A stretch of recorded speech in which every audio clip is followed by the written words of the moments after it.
And welcome to another exciting episode of The Energy That Surrounds Us. I'm your host, Michael.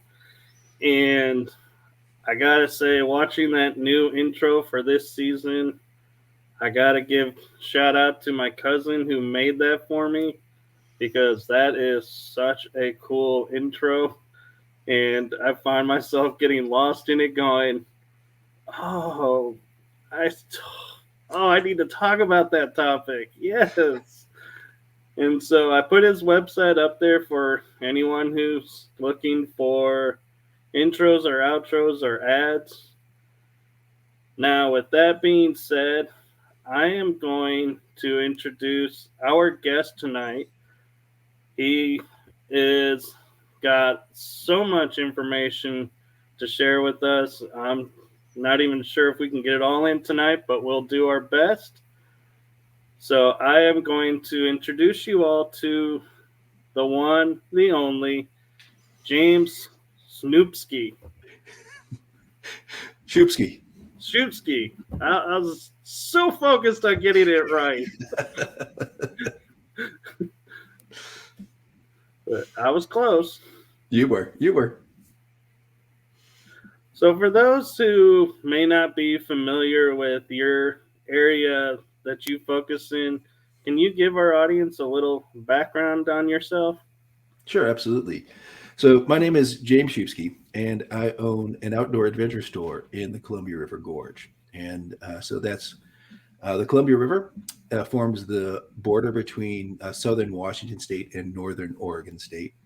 And I'm about 60 miles, 60 miles east of Portland, Oregon. And so the area that we're in, the Columbia River Gorge, was the country's first national scenic area because it is jaw-droppingly beautiful. National scenic area is basically a national park where people can live and have businesses. And so the river itself is the only sea level passage through the Cascade Mountains. And so some folks may be familiar with like Mount St. Helens, which erupted in 1980, or Mount Adams, which has had a lot of UFO activity, Mount Hood, which is a Sasquatch hotspot. And so my wife and I inherited several businesses about 3 years ago. And about 2 years ago, we, in the outdoor store, we began a paranormal reporting program. So we had people spontaneously coming in and telling us about their encounters in the wilderness. And people were talking about encounters with Bigfoot-like creatures, UFOs, and other strange things like temporal anomalies and portals.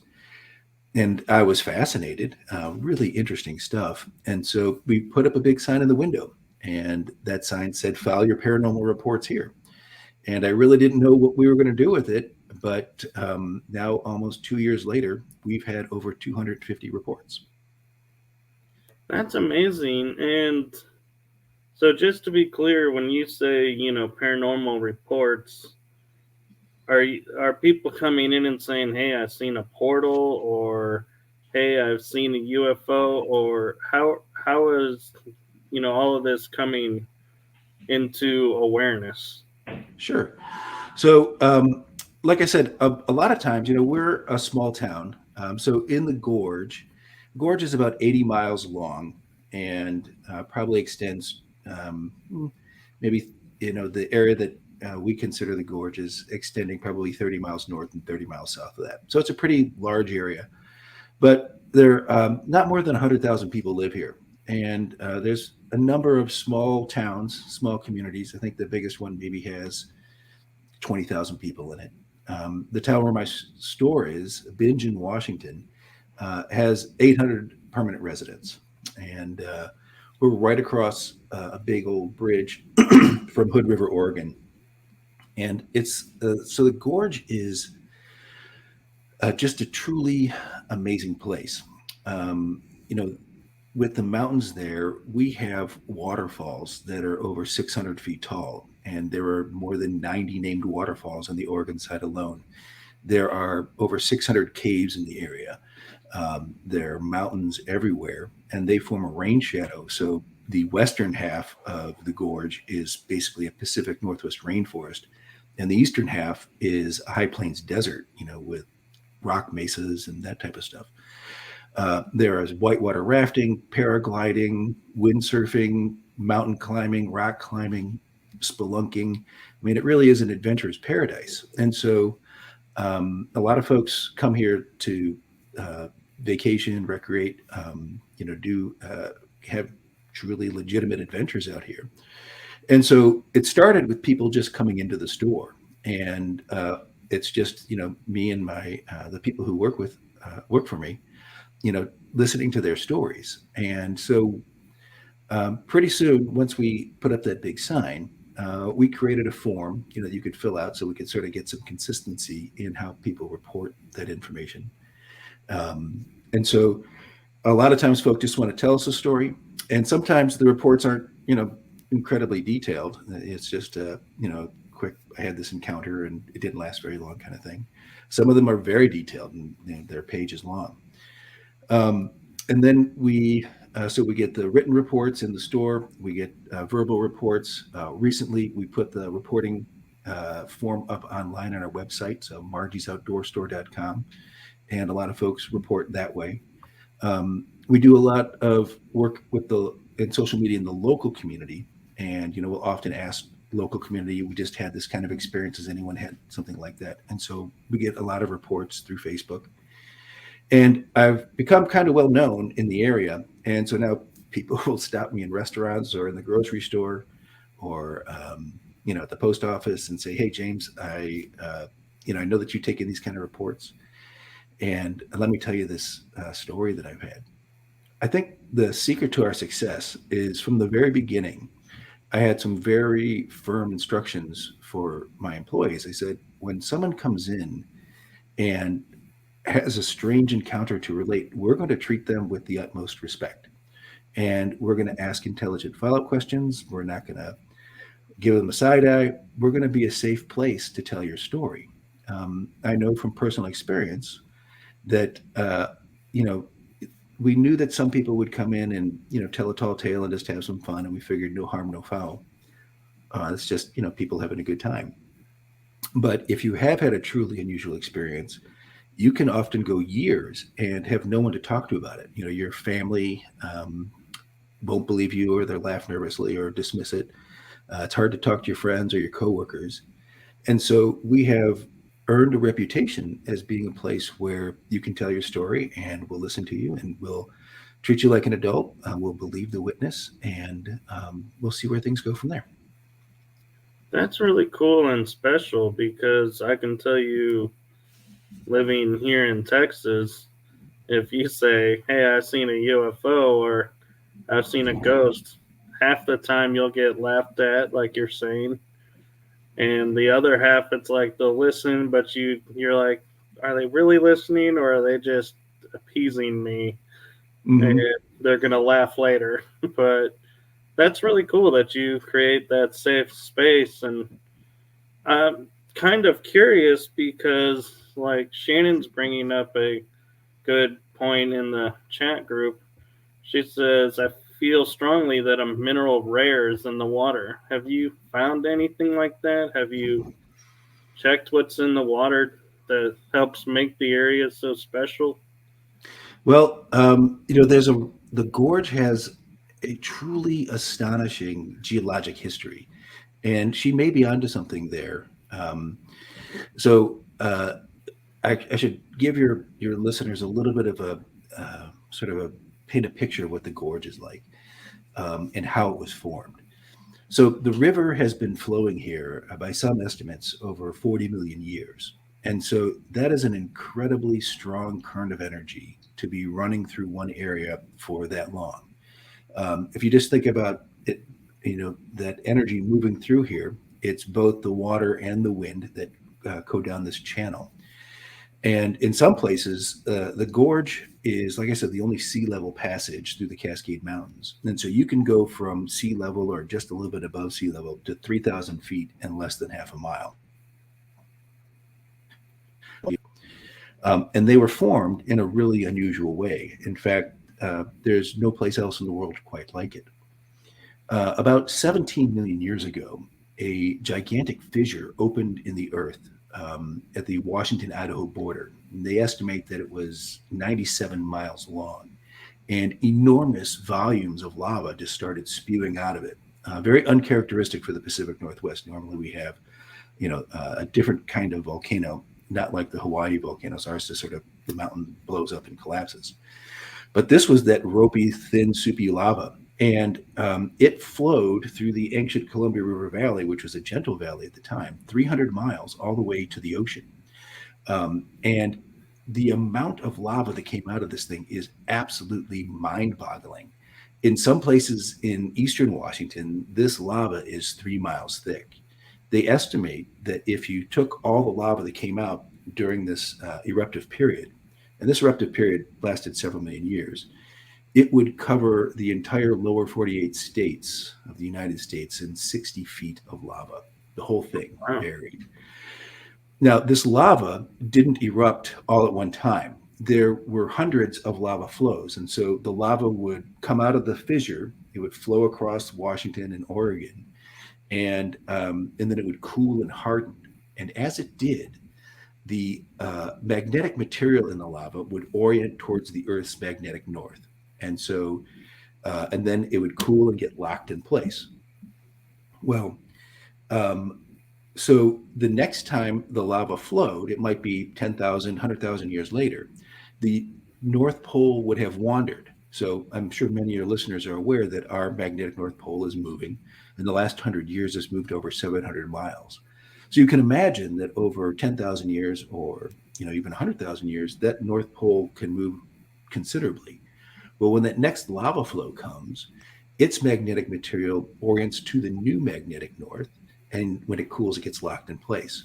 And so in the gorge, you can see in some places 20, 30, maybe even 40 of these different layers. And each one of them has a unique magnetic signature. And so what that means is that the gorge has got this extremely complicated electromagnetic environment. And when you look at the navigation maps put out by the government, the NOAA maps that are used by, the ship traffic that moves through here and the aircraft, there are bright pink letters on every one of those maps that says, warning, your compass readings will be off in the Columbia River Gorge.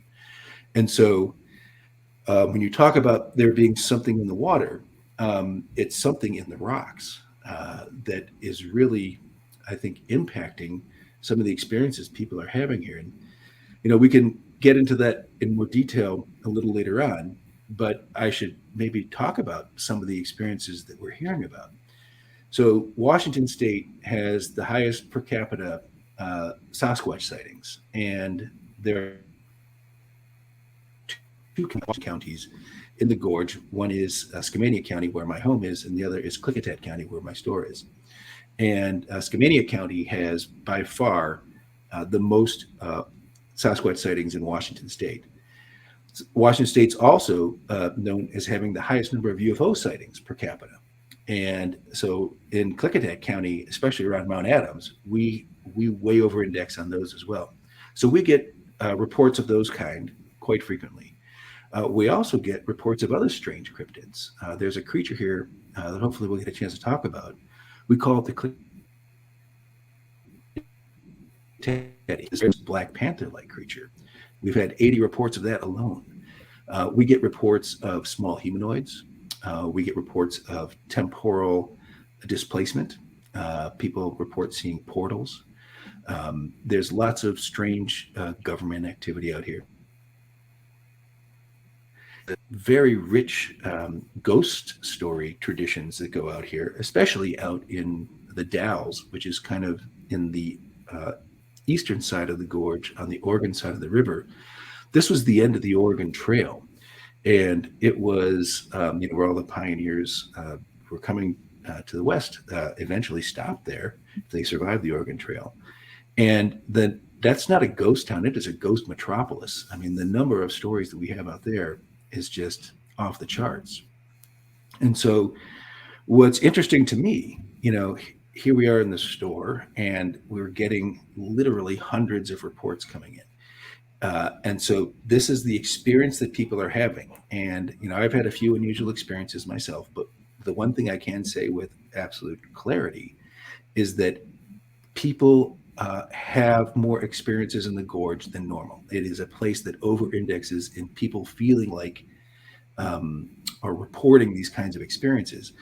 And so we, have to ask ourselves, why is that the case? And I think it is directly related to this electromagnetic environment. I talked about how the water has been flowing here for some estimates 45 million years. And you can talk about, the energy that's flowing through the gorge. And in one sense, that might be like a woo-woo kind of etheric energies that you really can't define. On the other hand, there are 14 hydroelectric dams on the Columbia River, and they provide 44% of all the hydroelectric power in the United States. That nearly half of the hydroelectric power in the whole country comes from this river. And what that means is that the energy of the river is literally being transformed into an energy source that we recognize and understand and know how to work with. And that energy, once it's captured by these hydroelectric dams, is then transported through the gorge on these, enormous transmission lines. And so that again is adding to this unique electromagnetic environment. But one of the most famous stories about how the gorge is formed is a story that's 15,000 years old. And so many of your listeners may be familiar with Graham Hancock or Randall Carlson talking about the Younger Dryas floods. Well, that happened right in my backyard. And so basically, there was, during the last ice age, this enormous lake formed in Missoula, Montana. So the theory goes. And it was held back by a gigantic glacial ice dam. Well, that dam catastrophically failed in a single day. And a giant flood washed across eastern Washington. This flood was so enormous. I mean, it was truly biblical. It is the largest flood that we know about that ever happened on Earth. And if you imagine, it was the size of all of the rivers on Earth combined times 10. As it flowed across eastern Washington, at some places it was over 300, 400 feet deep, and it's scouring the landscape, creating these huge ripples in the landscape. Well, as it got backed up at the Columbia River Gorge, is a place called Wallula Gap, and it sort of created a backfill, and then it shot down. And in some places, the water flowing through the gorge is over 1,000 feet deep.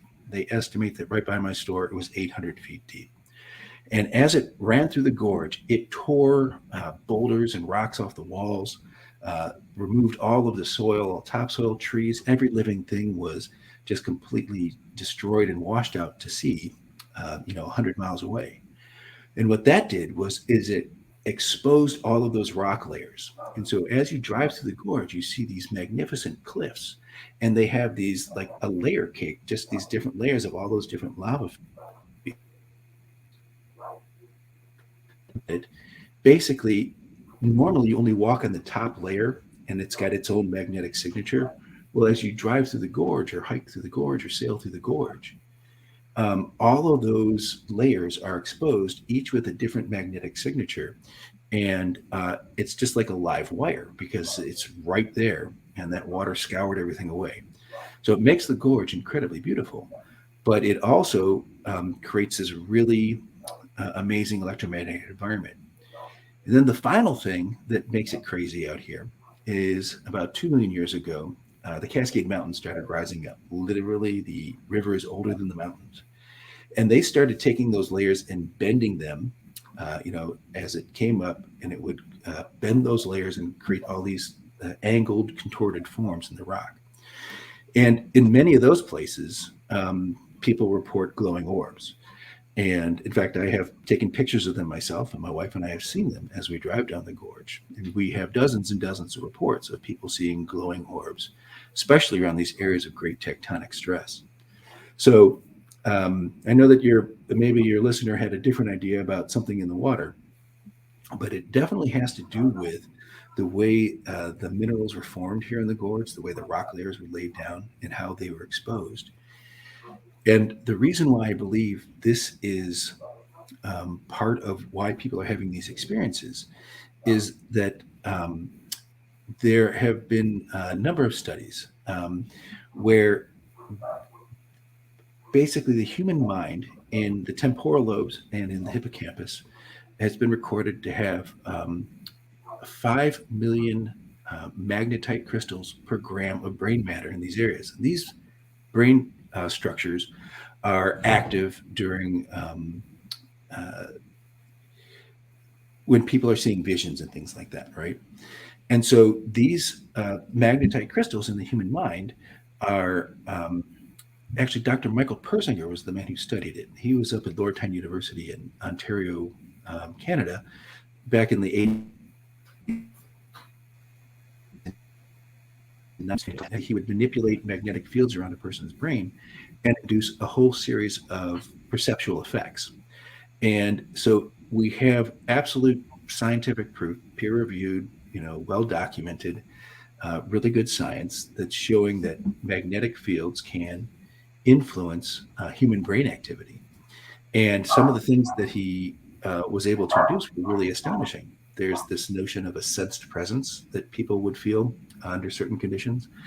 He was able to do things like turn fear on and off like a switch, and a number of other strange phenomena. In fact, 3 of his subjects reported actually meeting God while under the influence of these magnetic fields. And so what I think is happening here, why we have so many people filing reports and being willing to talk about these strange experiences, and honestly, I believe we only get a fraction of the number of folks that are actually experiencing things, is that due to a combination of our unique geology with certain, solar magnetic influences, the solar wind is always impacting our magnetosphere, and then things within a person individually, depending on, maybe even what you ate that day, can all come together to create these really unique perceptions. And so, for example, there's a mountain here called Underwood Mountain. And in March of this year, someone sent me a photograph, what we believe is a probable UFO. And it looks like one of those classic Tic Tacs that you see in the Navy fighter pilot gun cams. So that Tic Tac shape is sitting right above Underwood Mountain. Underwood Mountain is one of those mountains that sort of bent those layers, right? And photographic proof. It was taken from 12 miles away. We did some photo enhancements on it. No wings, no rotors, clearly not a lenticular cloud. So we can say probable UFO. Now, right below that, so that's probably 3,000 feet where the top of Underwood Mountain is. At the river level of Underwood Mountain is where I took the photograph of the glowing orb. And it's this blue glowing orb, clearly not a lens flare, clearly not some kind of reflection of headlights. And it's captured on film. But my wife and I have seen these things with our naked eye in that same area. And then a gentleman living on Underwood Mountain, there are a number of vineyards and farms up there. He reported seeing glowing orbs in the sky above his property. They descended to the ground level. In his report, they turned into a pair of eyes and then began approaching him. And like a switch was thrown, he was overcome with just an intense terror and fear. And he ran into his house and got a shotgun. And by the time he came out, the phenomenon had ended. And so when I look at that collection, just those 3 stories in Underwood Mountain alone, we know that we're in an area of high tectonic stress where these magnetic layers are bent in a really unusual way. We're getting photographic evidence of phenomenon. So we know it's not confined to someone's mind. It's not a personal hallucination, because personal hallucinations don't show up on photographs. And we have actual first-person reports of these things as well. And they're having the same effect that Dr. Persinger was able to induce with his magnetic field manipulation around his subjects.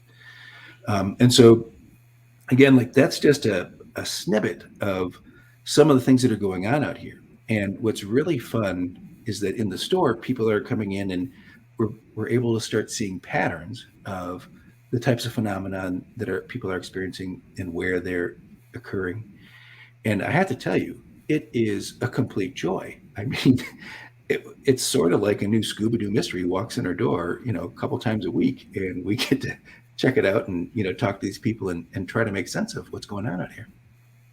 That's really cool. And we were talking backstage, and you shared too something that is unique to the gorge area.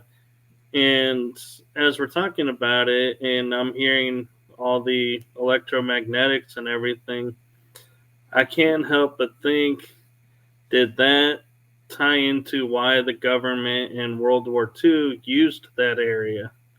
Yeah. So you're absolutely right. Upriver from the gorge, not actually in the gorge, but just upriver from the gorge, is the Hanford nuclear site. And so during World War II, the Allies were terrified that the Nazis would uncover the secrets of the atom before they did. Everyone is aware that they were worried about them creating the bomb. And so you had the Los Alamos team, and that's where the physicists and engineers were designing the bomb. But Hanford is a 600 square mile area, and the government came in and evicted everyone who lived there, including the Native Americans. It was a traditional fishing and hunting ground. And it's actually about 90 miles of Columbia River coastline are involved in it, if you count both sides of the river. And they set up the world's first industrial scale nuclear reactor there. And so you have to understand that what they were doing at Hanford was they were creating elements that did not exist on Earth before. And so the phenomenon that you're talking about, and we'll get back into why Hanford's important and why perhaps they chose that site. And it's hard to say if it's a chicken and the egg kind of thing.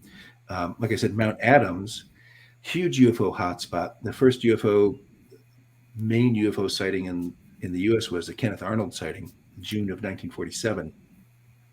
And he was flying a private plane over the Cascade Mountains, basically past Mount Rainier, which is a little bit north of us, and he saw 9 UFOs, basically flying saucers, coming at a high rate of speed.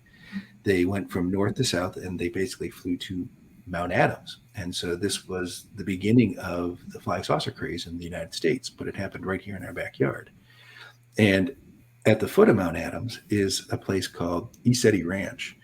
And ECETI stands for Enlightened Contact with Extraterrestrial Intelligence. And for several decades now, Jim Gilliland has been up there inviting people to his property. And people come from all over the world, and they watch lights and UFOs fly around Mount Adams all night long. People come skeptics, and they leave believers. And what's interesting is Mount Adams basically is high enough that you can look down. If you're on the summit, you can look down and see the Hanford nuclear reservation from there. And, there's a lot of theories that there are some extraterrestrial or non-human intelligences that were very concerned once humans began to unlock the secrets of the atom, that that's sort of where they set up shop to keep an eye on things that were going on down there. And in fact, there are many stories of UFOs around this Hanford nuclear site, which turned out to be, our most important nuclear site in the country eventually. So, they forged the plutonium that was involved in the Trinity test, the very first nuclear explosion created by man in the history of ever. And then the fuel for the Nagasaki bomb came from Hanford. And then during the Cold War, they eventually had 9 nuclear reactors going on there, and they created enough plutonium to fuel 60,000 nuclear weapons. So it was the most important strategic site, nuclear site in the U.S. There was none that were even close to how important Hanford was. And there's a really interesting story about things that may have escaped from there. And we'll get into that in a minute, but it might help to back up and talk about the phenomenon. So we have had over 90 reports of a creature we call the Klickitat ape cat. So Klickitat is the county that we're in, and also the original First Peoples were named the Klickitats who lived in this area. And we have received reports of this enormous, very muscular, black cat-like creature um, that, in some reports, has a face that looks like a monkey. And to me, this is just one of the most fascinating things that's going on out here. Like I said, we've had well over 80 reports of this creature. And everyone talks about seeing a very large, very muscular black cat with a long black tail. Now, of course, we have cougars out here. But when we talk to the wildlife professionals, they all say there's no such thing as a black cougar. So cougars are normally like a tawny, tannish color. When they express their melanin, they go to more of a reddish color. But black is never on the menu for cougars. And there's only one black furred large cat in North America, and that's the jaguar. But its range stops 1,000 miles south of Klickitat County. So why are we having all of these reports of large black cats? Well, of all those reports that we've had, about half of them say that the creature is enormous in size. So in some of these reports, it is said to be 4 to 5 feet tall at the shoulder. That's gigantic. So a cougar is typically no more than 24 inches tall at the shoulder. Tiger, maybe 3 feet. And tigers are the largest cats living today. But these creatures, when people describe, so in fact, one of my employees saw this. She was driving down Klickitat Canyon, which is Klickitat River is a river that flows off the glaciers of Mount Adams into the Columbia River. It's a beautiful, stunning rock canyon. And there's a few communities up there. And she was driving down Klickitat Canyon at dawn, and she saw this enormous cat-like creature, black in color, walking near the side of the road. She even stopped her car to look at it. And when she described it to her family, of course, they just laughed nervously, and they told her that she had probably seen a cow. So, first of all, yeah, because so many cows look like cats. Yeah, that's like seeing a red Lamborghini drive down the street. Family, you saw a red Lamborghini. They say, "Well, Lamborghinis are pretty rare. You probably saw a red minivan." It's like, nope. I'm pretty sure I know the difference, right? But when they described it, I mean, you can imagine that her description, the only animal that they could compare it to that was that size was a cow. So we're talking about just an animal of enormous size. And there's only one creature in the fossil record that matches it. And it was a creature that was alive during the Ice Age called the Panthera atrax. The Panthera atrax is also known as the American lion. And it was this gigantic cat-like creature, estimated between 1,000 and 1,300 pounds. Its skeletal remains are well documented. There were 80 of them found in the La Brea tar pits down in California. But it absolutely lived in Washington State back, 10,000 years ago. Creature that I could find that matches it. So, like I said, about half the people say that they see this enormous. It's enormous, like really, really big, and that manifests itself in the reports. Like, well, it leapt across the road in front of my car, and when its body was stretched out, its back paws to its front paws stretched from the white line past the yellow lines into the white line again. So, just a huge, huge creature. And then there are a handful of reports, and this is the one that really kind of engaged me. Where to look like a monkey, and with intelligent ape-like eyes. So this is one of the mysteries of it for me personally. As I try to understand what's going on. Is this like I'll come to the conclusion. Witness will tell me that yes, we saw this one woman who was she was the crew chief for a wildland firefighting team, and they were operating between Mount St. Helens and Mount Adams, and the whole crew saw this giant black cat with the monkey legs, and they were having been a wildland forest fighter myself, forest firefighter myself, to me that was a highly credible witness. And so, we've got these reports. It may be that we're dealing with multiple creatures, maybe shape-shifting creature, maybe reporting anomalies or something like that. But very, very unusual and very, very strange for the area.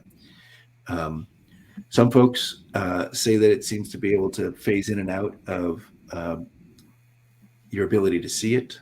Other people say that they have a sense that they're in the presence of some kind of special animal, something that's not normal or not from this world. And so we also know that there have been reports that go all the way back to 1968. And so this creature's been here for decades. And cats typically don't live more than 15 years. We believe it's a reproducing population that we're dealing with. In fact, one gentleman said that he saw it in his driveway, and it had a young kit with it, so a young cub. And so it seems to be reproducing. So a bunch of theories about where this thing might come from. In Klickitat County, we have a number of petroglyphs and the desert walls. And there are images of cat-like creatures that seem to be with wavy water lines underneath them. Now, that's very interesting because there is a North American tradition of a race of supernatural underwater panthers. And they are said to be protector creatures. They're called the Meshepeshu. And one description of the Meshepeshu is that they look like a black panther with the face of a man. So that's a very interesting connection and a possibility for us.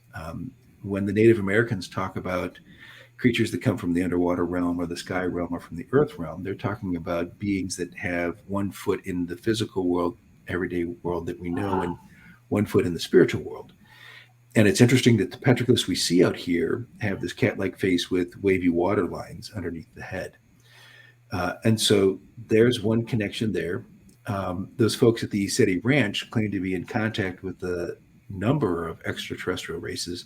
And one of those races is a race of feline humanoids.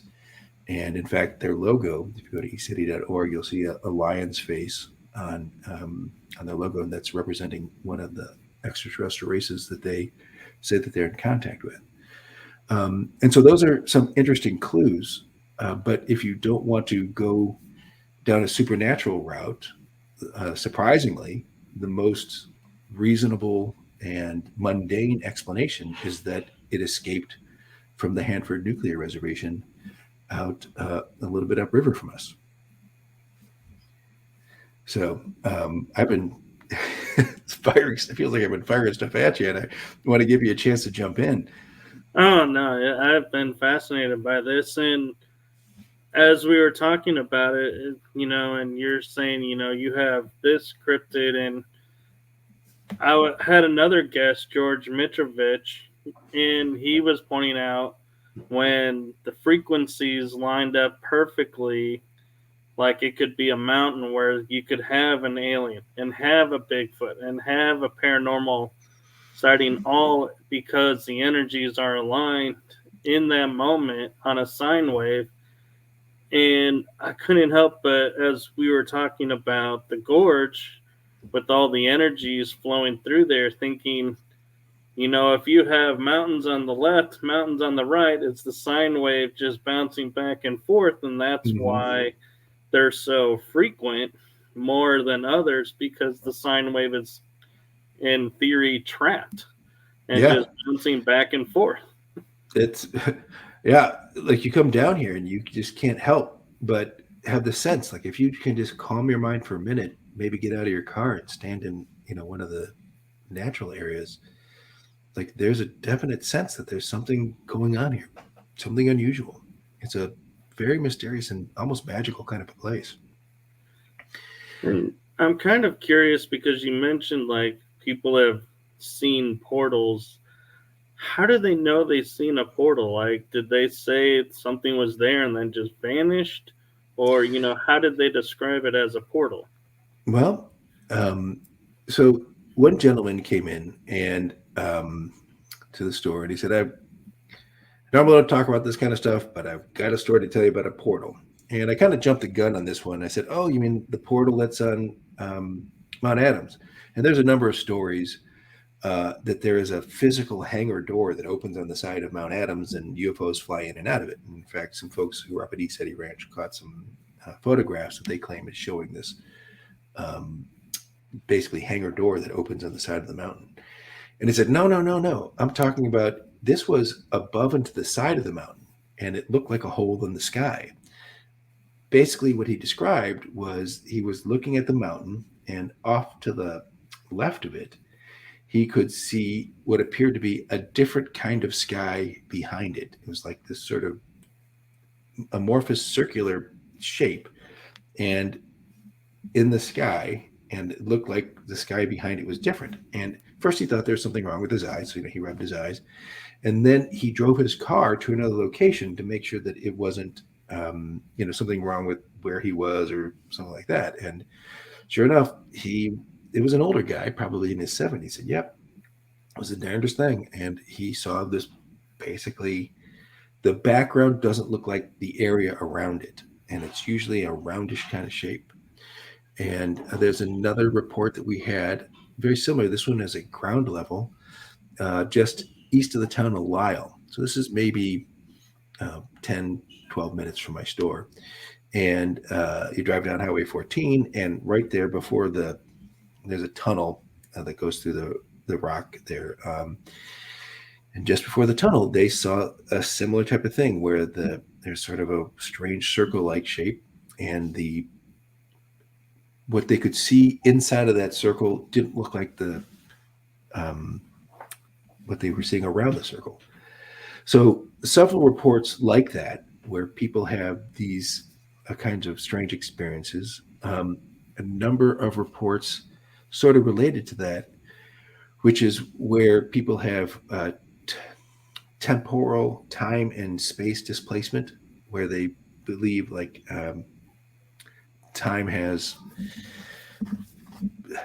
flowed differently for them, or they've been walking and suddenly they find themselves in a different place than they don't remember the space between where they started and where they ended traveling that distance. There's an area, this is maybe 15 miles from my store, called Broke Leg Barrows. On a lot of maps, it's labeled as the Big Lava Bed. It's this basically a mountain valley that was filled up with lava. And it's an area the size of the island of Manhattan. So just for context, 1.7 million people live on the island of Manhattan. So it's a pretty big area, right? And compasses don't work there. Cell phones don't work there. I had my drone out there and it couldn't acquire a GPS signal. It is supremely silent because all of these insane jagged rocks are forming micro canyons and strange ridge lines and caves. It's covered with moss. It's about 8,000 years old. And people have straight up gone absolutely missing, just vanished off the face of the earth. Not a single clue as to where they went. No footprints. They had bring in choppers and dogs and everything. The local hunters won't go in there, and they or of Sasquatch in that area. And given like this one individual, his name was Chris Zitowitz, and he went missing in 2014. He was just 20 yards away from his hiking partner and then gone, nothing. And they had hundreds of search and rescue guys out there, dog teams, military helicopters, even military searchers came out. Not a single clue, nothing. And so when we talk about portals, those are the kind of reports that we get. It's very, very strange stuff. And but we were talking about this Hanford site, and so Hanford shut down as a nuclear weapons production facility in the 1980s, but still houses like the Pacific Northwest National Laboratory. And there's a facility out there. It was recently built called the LIGO. It stands for Laser Interferometer Gravitational Observatory. And its purpose, basically, it is these two tubes that are 2 miles long, and they sit perpendicular to each other. So it's like a big L shape in the desert. And these two tubes extend for 2 miles long, and they're extremely precise measuring devices. And their goal, their purpose, you go to the LIGO.org website and you'll see that what they are trying to do is identify anomalies in the space time continuum. And a week after they turned this thing on, they identified anomalies in the space time continuum. So the amount of just absolutely bonkers, weird stuff that's going on out here is really off the charts. And you go back to World War II, so and the Manhattan Project. So everyone knows that we're racing the Nazis for the bomb. But what a lot of people don't realize is that the Nazis were really into creating super soldiers and super animals. In fact, they even brought back an extinct Ice Age creature called the aurochs, and it's like this giant hyper-aggressive bull-like creature, and they populated a forest in Poland with it. They were doing things like retrobreeding and everything else. Well, the thing about radiation back in the 40s is they knew that it induced mutations, but they really didn't understand radiation like we do today. And so the Allies were terrified, not only that they would uncover the bomb, but they would figure out ways to genetically manipulate creatures with radiation to create super animals. And so when they spun up Hanford, it was a completely top secret program. And they had an animal testing laboratory there from day one. They tapped a university professor from the University of Washington, a guy by the name of Dr. Lorne Donaldson. And his only academic achievement before receiving this assignment was he had created a super animal, a real live, viable super animal. It's called the Donaldson super trout. And it is basically a trout-like fish that is 8 times larger and stronger than a normal fish. And it can swim in salt water and fresh water. It reaches sexual reproductive maturity in half the time. And it's a super survivable fish. So he's the guy that they put in charge of the animal testing laboratory at Hanford when it spins up during World War II. Well, they go through a number of different iterations.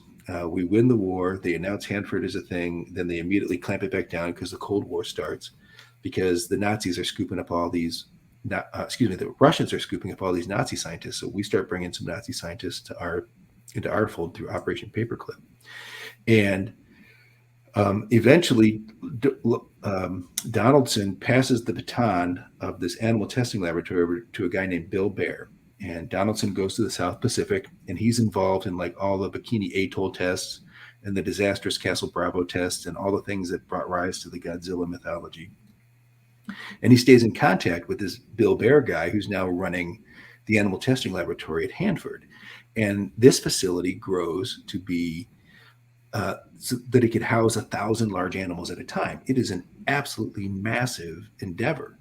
And they, at Hanford, they're doing tests on the local population without their consent or knowledge. And they're sending teams out to go check on their medical records and to check on the livestock in the area that they irradiate by taking the filters off the stack. There's a very infamous event called the Green Run where they exposed the population in 200 square miles to iodine, I think 131, and xenon as well. But we have cattle mutilation stories that come into the story. And that is directly part of the actual Hanford program, where Bill Baer, in some of these interviews that he does after the facility closed down, talks about, we would send guys out to go extract samples from livestock in the area.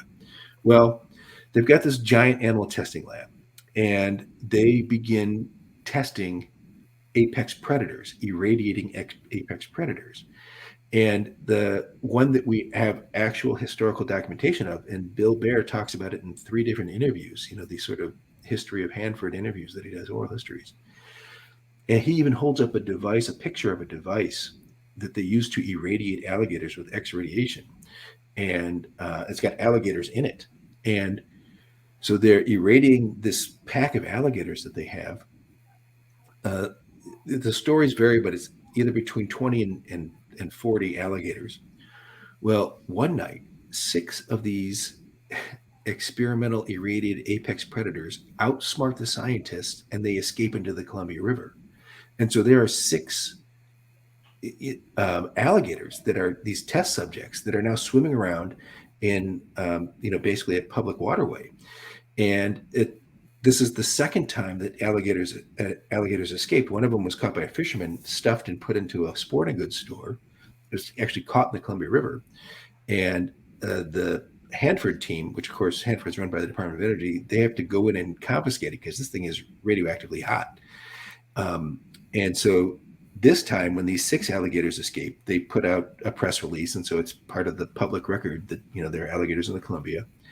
And so they have this Army hunting team that secretly goes out and hunts these creatures for 6 months, from July to January, and they only ever catch 4 of the 6 gators. And we've had some reports of that might be alligators in the store.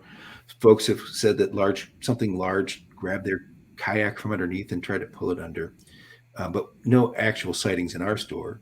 But Bill Bear, in these oral histories, says, yeah, even into the 80s, he was getting reports from Fish and Wildlife guys asking if he knew anything about alligators in the Columbia River. And he would just say no and then hang up on him. And then he laughs about it in the interviews. So it is a 100% historically confirmed fact that they are experimenting on apex predators at Hanford. They can't contain those animals, and once they escape, they can't recapture them. And so the public stated purpose of this animal testing laboratory was to see what happened, like if livestock get exposed to radiation, like if a cow gets exposed, can you still drink its milk, like things like that are important for a war effort, or like a Cold War effort. But they really don't ever give an explanation as to why they are experimenting in apex predators. I mean, we don't eat alligator meat. We don't drink alligator milk, anything like that. And the reason may have to actually do with dolphins.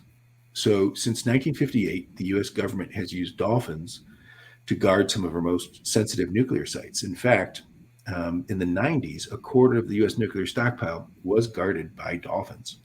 And the reason why is many of our nuclear sites are on waterways.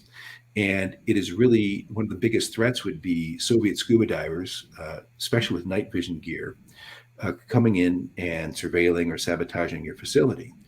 And if you can't really use sonar to effectively detect these divers, because sonar signature of a scuba diver looks very similar to that of a sea lion or tuna fish or some other aquatic animal. But you can train a dolphin to tell the difference. And what they would do is they would rig the dolphins with a special apparatus on their snout that had a harpoon-like barb on it. And they would train the dolphin to swim and ram into the body of the diver. And that barb would stick into their flesh, and then a balloon would inflate, and it would bring the diver to the surface. And then they'd scoop them up and be able to gather intelligence. A dead diver at the bottom of the ocean doesn't tell you anything. You really want to know, what his gear was like and hopefully what he was doing. And so it's 100% confirmed that the US government used animals to protect our most sensitive nuclear sites. And there was no more sensitive nuclear site than Hanford. The problem is Hanford has got 90 miles of river coastline that need to be guarded, but it's a freshwater coastline, and you can't bring dolphins in there because dolphins only operate in saltwater. So if you're a zealous cold warrior and you're doing your due diligence, you're going to start looking for animals that can be effective sentry creatures in a freshwater environment. So you'd probably check out alligators, for sure. But you'd also ask yourself this question: what is the world's most effective riverine hunter? Well, it turns out to be the black jaguar. Black jaguars can hold their breath for 15 minutes. They can eat underwater. They can swim for a kilometer in the open ocean. They can kill alligators, interestingly enough, with a single bite to the back of the head. Pound for pound, they're the strongest of the big cats. They have night vision that's 6 times better than a human being. And most importantly, they always instinctively drag their prey to shore.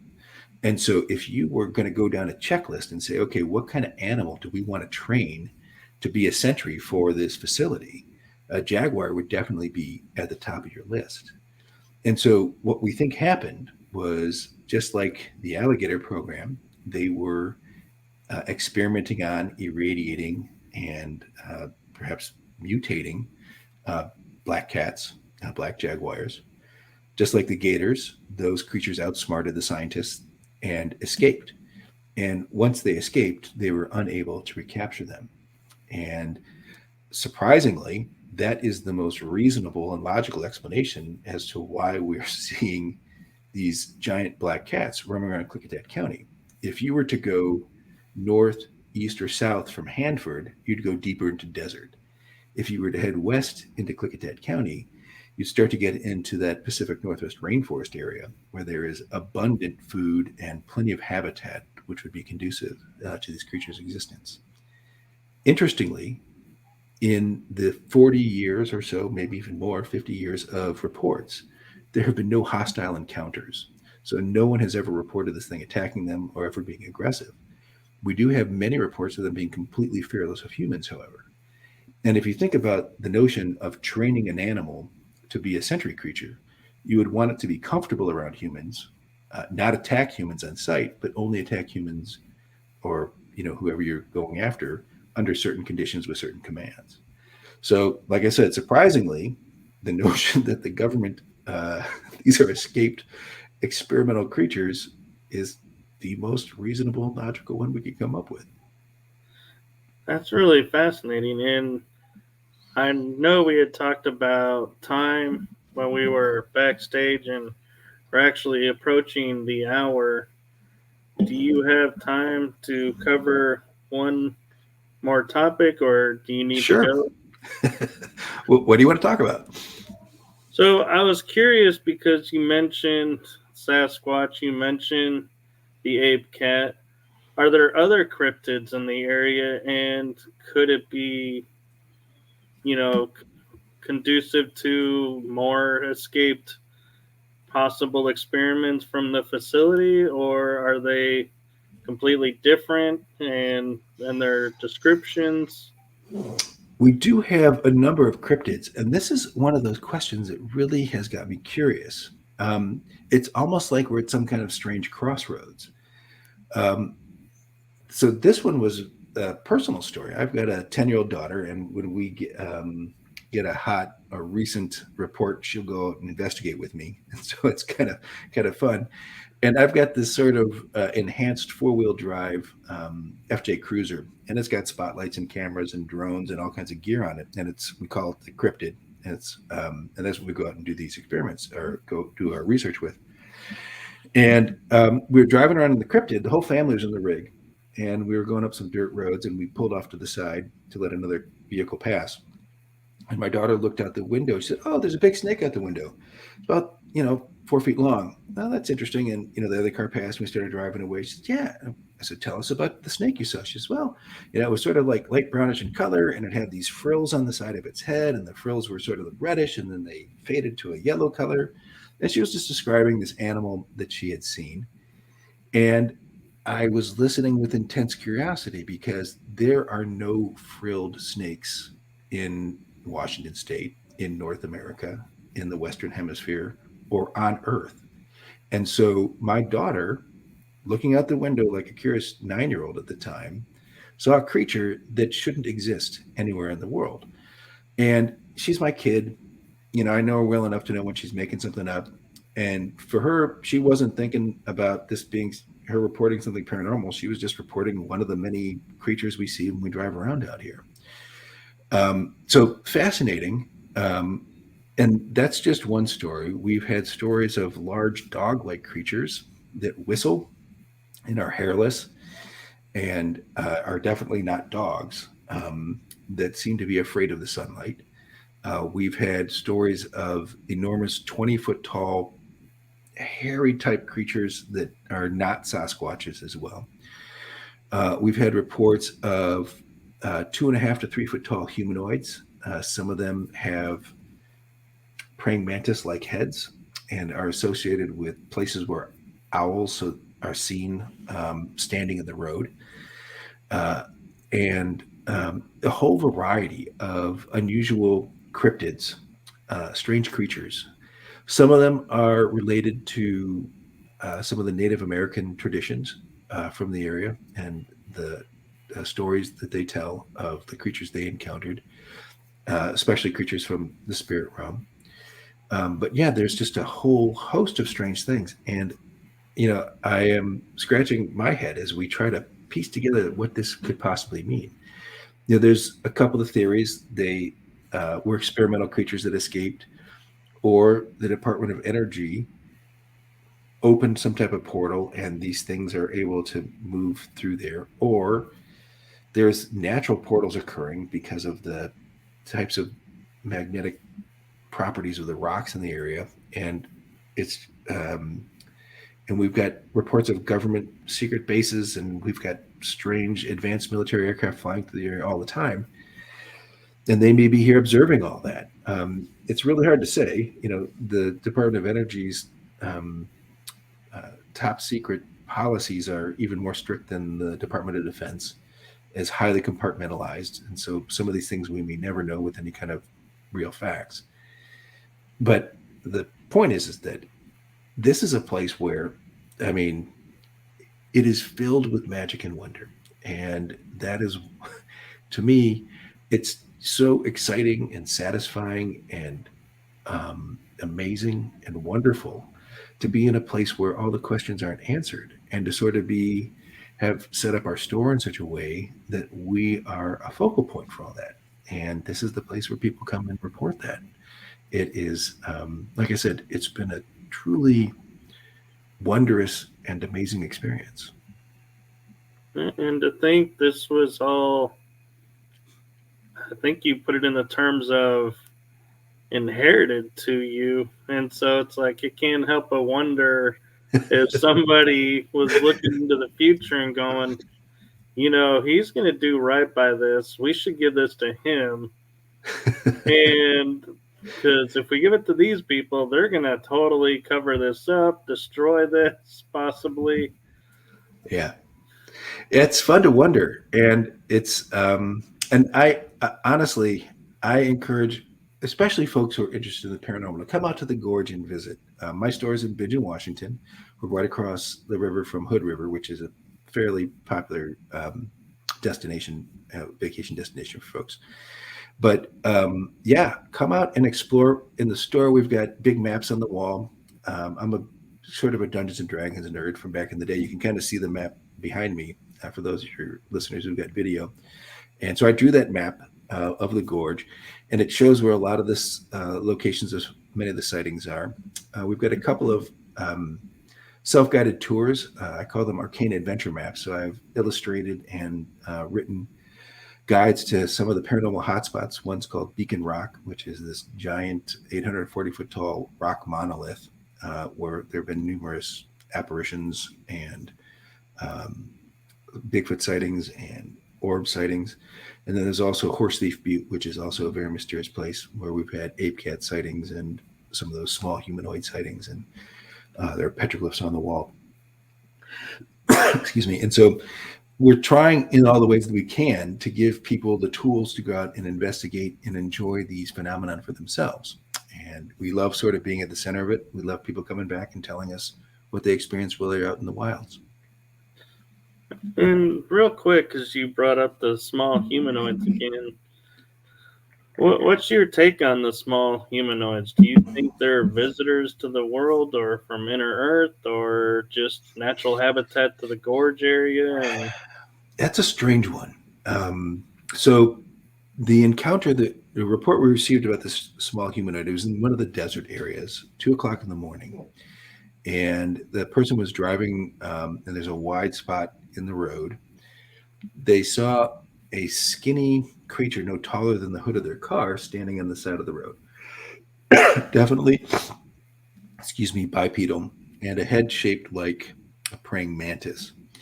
As they drove past it, their cell phone started going crazy, and all the lights on their console died, the center console of their car. And then they got about 200 yards down the road, and they started feeling nauseous and dizzy. This is a person that knows me, and they thought, oh, maybe I should go back because James is really going to want to hear about this. And I thought, hell no, I'm not going back to see what that thing was. And then they made their way home, and the next day they told me about it. I went out there, and the other thing that they had said in that same spot, it was on their way home, and they've driven past it many, many times, they frequently see owls standing by the side of the road. Very curious behavior for owls. I went out there and did an investigation. Um, there were no distinct footprints that I could really make out. No anomalous EMF readings. Did see owl pellets there, but the area is also fairly close to some of those high power transmission lines. And in terms of what that is, that's a hard one to say. When you look at the alien abduction phenomenon, or even the Fey abduction phenomenon in Europe, with all the stories of fairies and people being abducted to fairyland and having reproductive encounters with those type of beings, or even some of the shamanic stories, this notion of an owl as an emissary between worlds is very, very common. And we see that in some of the Native American traditions of the Klickitat people and the other people who lived in the gorge. There are stories that say that the petroglyphs in the area were not actually created by humans, but were created by these small humanoid creatures that had woven rabbit fur clothing. And so we know that there's definitely stories of humanoids, small humanoids from the first people.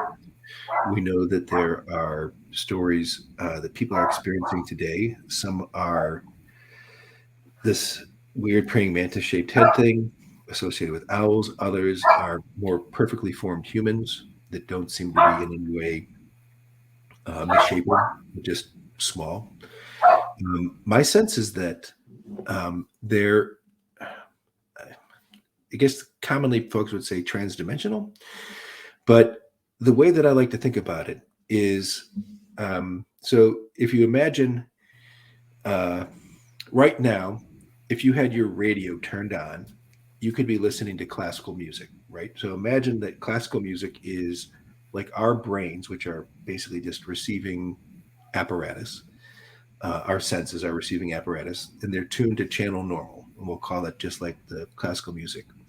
But with a slight tweaking of the dial, basically the electromagnetic receiver, you can suddenly be listening to rock and roll, or you can suddenly be listening to talk radio.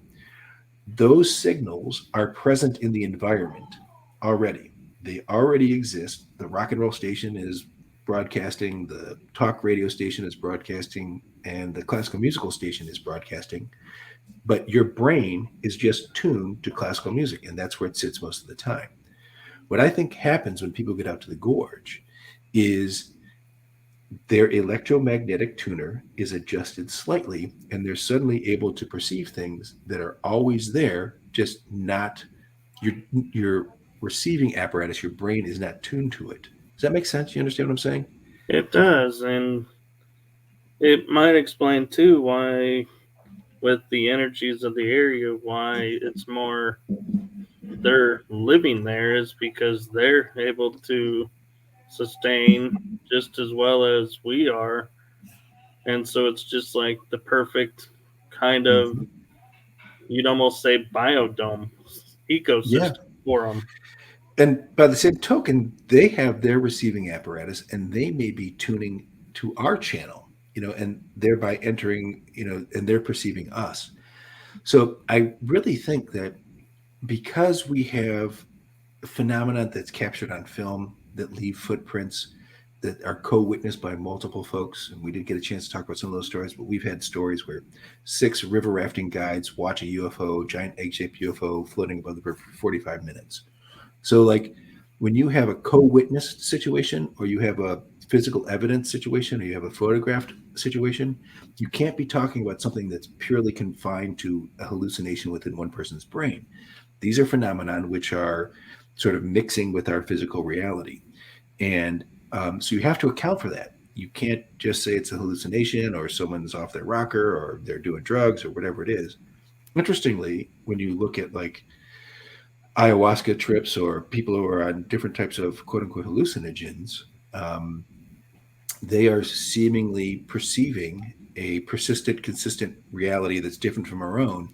But those substances are altering their tuning mechanism, their tuning apparatus, just like the magnetism might be doing. And even more interesting, when you look at those cases, you don't see, like if you're hallucinating, you would imagine that that your brain activity should be accelerating. You should have more brain activity because you're producing these images and these sights and these sounds and everything else.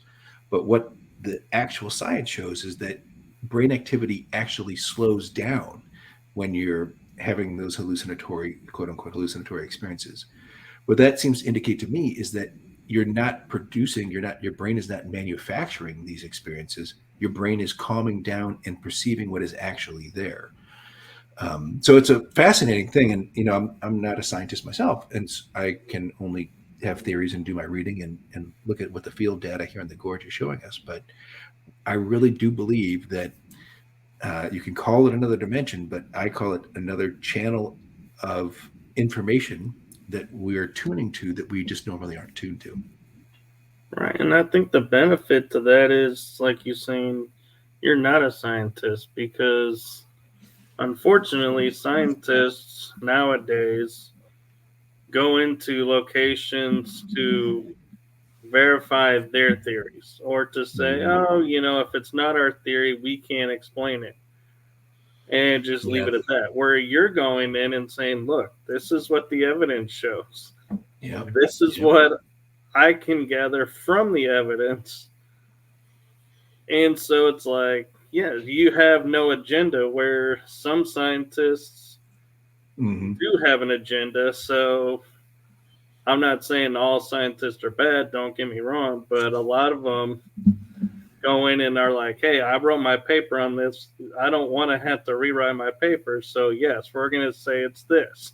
There's a lot at stake, even if it's not paranormal. If you are going to go against the current, sort of paradigms of your field, like, you're in for a rough road. Like, you can have your funding revoked, you can have your professional or your academic reputation ruined. Like, there's a lot of things that can go south for you if you don't toe the dogma of what the groupthink is for your particular scientific discipline. And so, yeah, when you're like, fortunately, our stores are very successful. We do well, and for me, this is one of the extra things that I get to do, because we're making enough money to support it.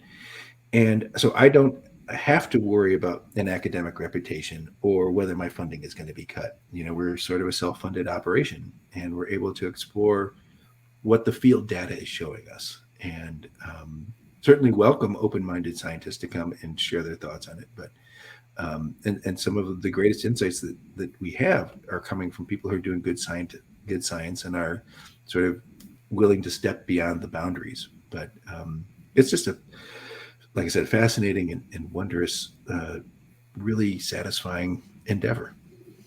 Right, and I think it's great how the community is kind of supporting it, in the way of they're coming and saying, hey, I had this happen.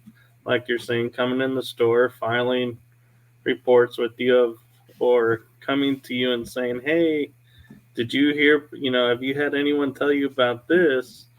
And so I think that's another reason why you're doing so well, is because the community is kind of backing you. So you're not having to sit there and go, oh, wait, I have a business to run.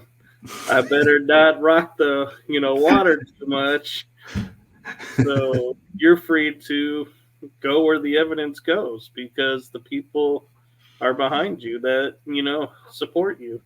Yeah, it really is satisfying, and we're very thankful to have. At first, a lot of people had their arms folded and weren't so sure about what we're up to. But now, a lot of people have fun with it, and the Klickitat ape cat is sort of becoming the local mascot. So that's kind of fun. I'm starting to feel like there's a Jurassic Park feeling coming to the gorge of, come and see the cryptids, come and see the cats. Yeah. But of course, folks, if they want to have fun and play along with us, you can visit our website, margiesoutdoorstore.com. We've got some information up there. Typically try to post the interviews that I do, like this one. There are also on Margie's Outdoor Store on Facebook. We do a little bit on YouTube, trying to do more, a little bit on Instagram. But if you are curious about what we're doing, those are some of the best ways to hook into that. Those like the Arcane Adventure maps and the map behind me. We sell those in the store. Unfortunately, we haven't sort of figured out a way to get them to sell online yet, but that's something we're working on.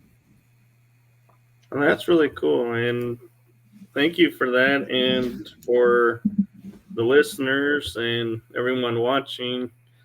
He did say those links really quick, and they are in the description. So if you missed it, you can go in the description and find them. So I got you covered there. Thank you. And thank you, James, for coming on and sharing everything with us. And I have to say, my mind was blown. I kind of was expecting, some stuff out there, but man, we went way out there. And I love it. And I love hearing stories like that and, having those experiences, because I doubt a lot of people, when they're going, hey, let's go on a paranormal adventure, go, hey, let's go check out that Columbia River Gorge. Yeah. I don't think it's on a lot of radars yet. And I hope that this does put it on the radar of the paranormal investigators that are truly in the field for investigating, not going out there to try and steal stuff from the area and go, oh, look, I got a trophy from the area. It's like, no, we're about preservation, not about, exploitation. Yeah. Yeah, well, if anyone like that comes to the store, stop at my store in Bingen. If I'm not in the store, let the employees know that you're a paranormal investigator, and they usually have a way to find me. We've got a couple of different businesses and a couple of different buildings. And so I'm always happy to chat with folks who are interested in investigations.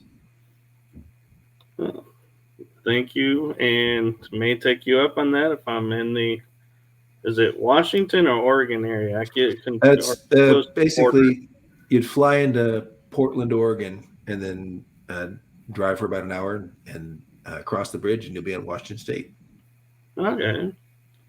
Yeah, I mean, not so bad. Basically, Washington and Oregon, for those of us who live in the gorge, we consider it one community. So even though they're two states, we're bound together by the river and the gorge.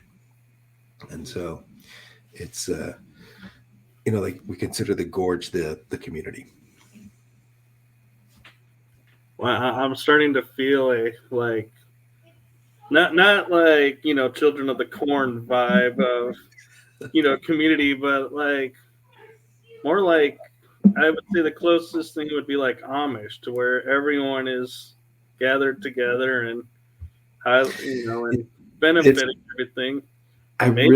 We used to live in Seattle before we moved down, and we went from, 7 to 10,000 people per square mile to 10 people per square mile. And so it's a small town vibe in a lot of ways. And it's really, really fun. Because, like I said, people will stop me in the grocery store and tell me their Sasquatch story, and I just love it. And so it's a small community, and we have a lot of common interests, and we look out for each other. And everyone's, kind of has that sense of pride of being from the gorge if you live out here.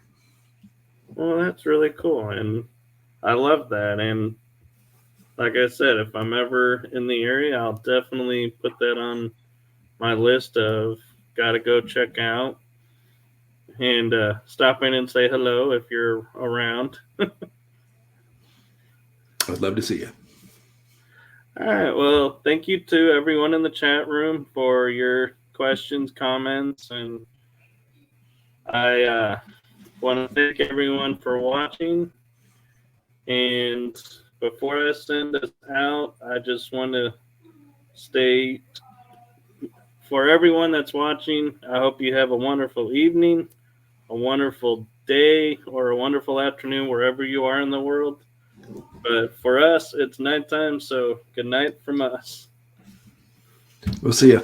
Thank you for having me. Thank you.